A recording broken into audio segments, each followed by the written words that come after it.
আমি অন্তপুরের মেয়ে, চিনবে না আমাকে। তোমার শেষ গল্পের বইটি পড়েছি শরৎবাবু, বাসি ফুলের মালা। তোমার নায়িকা এলোকেশীর মরণ দশা ধরেছিল ৩৫ বছর বয়সে। ২৫ বছর বয়সে এর সঙ্গে ছিল তার রেশারেশি। দেখলেন তুমি মহোদাশয় বটে, জিতিয়ে দিলে তাকে।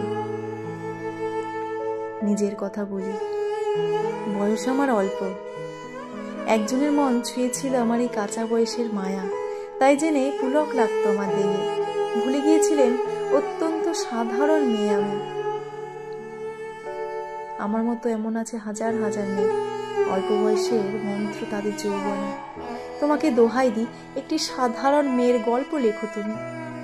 বড় দুঃখ তারও স্বভাবের গভীরে অসাধারণ যদি কিছু তলিয়ে থাকে কোথাও, কেমন করে প্রমাণ করবে সে?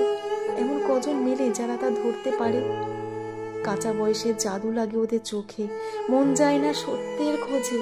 আমরা বিকিয়ে যাই মরিচিকার দামে। কথাটা কেন উঠলো তা বলি। মনে করো তার নাম নরেশ। সে বলেছিল কেউ তার চোখে পড়েনি আমার মতো। এত বড় কথাটা বিশ্বাস করব যে সাহস হয় না, না করব যে এমন জোর কই। একদিন সে গেল বিলেতে, চিঠিপত্র পাই কখনো বা। মনে মনে ভাবি, রাম রাম, এত মেয়েও আছে সে দেশে, এত তাদের ঠেলাঠেলি ভিড়। আর তারা কি সবাই অসামান্য? এত বুদ্ধি, এত উজ্জ্বলতা। আর তারা সবাই কি আবিষ্কার করেছে এক নরেশ সেনকে, স্বদেশে যার পরিচয় চাপা ছিল 10-এর মধ্যে। গ্যালোমেলের চিঠিতে লিখেছে নিজের সঙ্গে গিয়েছিল সমুদ্রে নাইতে। বাঙালি কবির কবিতা কলাইন দিয়েছে তুলে, সেই যেখানে উর্বশী উঠছে সমুদ্র থেকে, তারপরে বালির পরে বসলো পাশাপাশি। সামনে দুলছে নীল সমুদ্রের ঢেউ, আকাশে ছড়ানো নির্মল সূর্যালোক।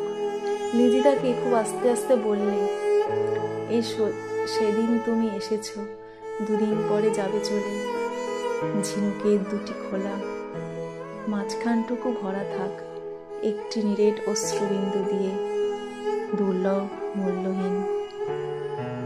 কথা বলবার কি অসামান্য ভঙ্গি। সেই সঙ্গে নরেশ লিখেছে, কথাগুলি যদি বানানো হয় দোষ কি, কিন্তু চমৎকার।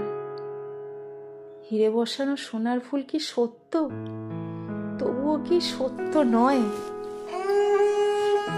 বুঝতেই পারছো, একটা তুলনার সংকেত চিঠিতে অদৃশ্য কাটার মতো আমার বুকের কাছে বেঁধিয়ে দিয়ে জানায় আমি অত্যন্ত সাধারণ মেয়ে।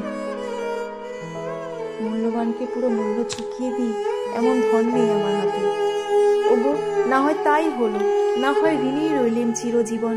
পায়ে পড়ি তোমার, একটি গল্প লেখো তুমি শরৎবাবু, নিতান্ত সাধারণ মেয়ের গল্প, যে দুর্ভাগিনীকে দূরের থেকে পাল্লা দিতে হয় অত্যন্ত 5-7 জন অসামান্যতার সঙ্গে, অর্থাৎ সপ্তরথিনীর মার।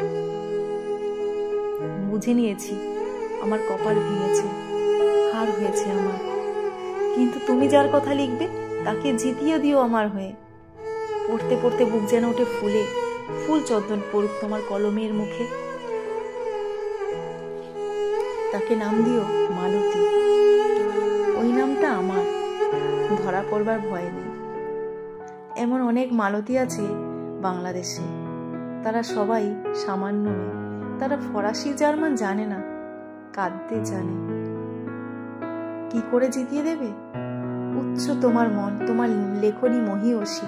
তুমি হয়তো ওকে নিয়ে যাবে ত্যাগের পথে, দুঃখের চরমে, শকুন্তলার মতো। দয়া করো আমাকে, নেমে এসো আমার সমতলে। বিছানায় শুয়ে শুয়ে রাত্রির অন্ধকারে দেবতার কাছে যে অসম্ভব বর মাগি, সে বর আমি পাবো না, কিন্তু পায় যেন তোমার নায়িকা। রাখো না কেন নরেশকে 7 বছর লন্ডনে, বারে বারে ফেল করুক তার পরীক্ষায়, আদরে থাক আপন উপসিকা মণ্ডলীতে। ইতিমধ্যে মালতী পাশ করুক MA কলকাতা বিশ্ববিদ্যালয়, গণিতে হোক প্রথম তোমার কলমে 1 আঁচড়ে।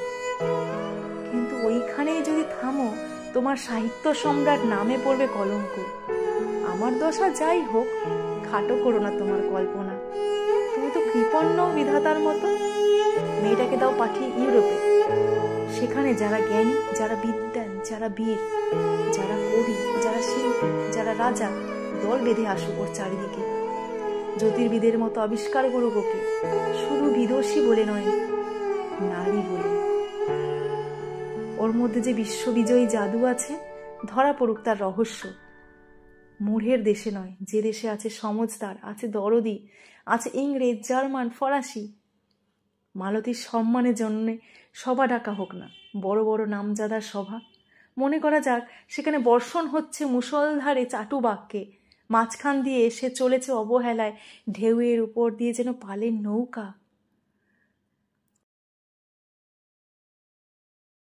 ওর চোখ দেখে ওরা করছে কানাকানি। সবাই বলছে ভারতবর্ষের সজল মেঘ আর উজ্জ্বল রৌদ্র মিলেছে ওর মোহিনী দৃষ্টিতে।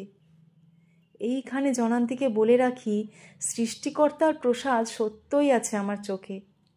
বলতে হলো নিজের মুখেই। এখনো কোনো ইউরোপীয় রসগের সাক্ষাৎ ঘটেনি কপালে।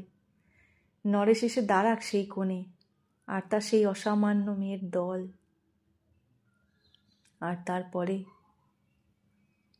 তারপরে আমার নোটে শাকটি মুড়লো, স্বপ্ন আমার ফুরলো।